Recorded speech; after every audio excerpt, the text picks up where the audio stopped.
বিএনপির যেসব নেতাকর্মী সন্ত্রাস চাঁদাবাজিতে জড়িত তাদের বিরুদ্ধে ব্যবস্থা নিতে ভারপ্রাপ্ত চেয়ারম্যান তারেক রহমানকে আহ্বান জানিয়েছে এনসিপি। এসব নেতাকর্মী বিএনপির ক্ষতির কারণ হতে পারে বলে আশঙ্কা এনসিপির সিনিয়র যুগ্ম আহ্বায়ক আরিফুল ইসলাম আদিবের। মঙ্গলবার বিকেলে রাজধানীর মিরপুরে এক প্রতিবাদ সমাবেশে এই মন্তব্য করেন তিনি। এনসিপি ও গণতান্ত্রিক ছাত্র সংসদের কর্মীদের ওপর স্বেচ্ছাসেবক দলের নেতাকর্মীদের হামলার প্রতিবাদে এই সমাবেশ আয়োজন করা হয়। বান্ডেল থাকলে প্রতি সেনমানিতে টাকা বাঁচবে। বিকাশ সেনমানি বান্ডেল কিনে জিতুন প্রতি লেনদেনে। এ সময় এনসিপি নেতারা বলেন, মধ্যরাতে রূপনগরের স্বেচ্ছাসেবক দলের নেতা এসআই টুটুলের নেতৃত্বে এই হামলা হয়। লুকিয়ে থাকা ছাত্রলীগ নেতাকে ধরিয়ে দেওয়ার নাম করে এনসিপি কর্মীদের ডেকে নেওয়া হয়।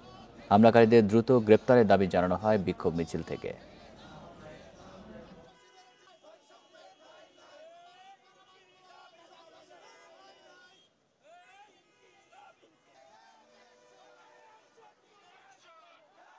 জনাব তারেক রহমানকে আহ্বান করব, আপনার দলের যারা সন্ত্রাসী, যারা চাঁদাবাজের সাথে জড়িত, তাদেরকে শুধু দলীয়ভাবে বহিষ্কার করলেই হবে না, তাদের বিরুদ্ধে দ্রুত আইনি ব্যবস্থা নিতে হবে।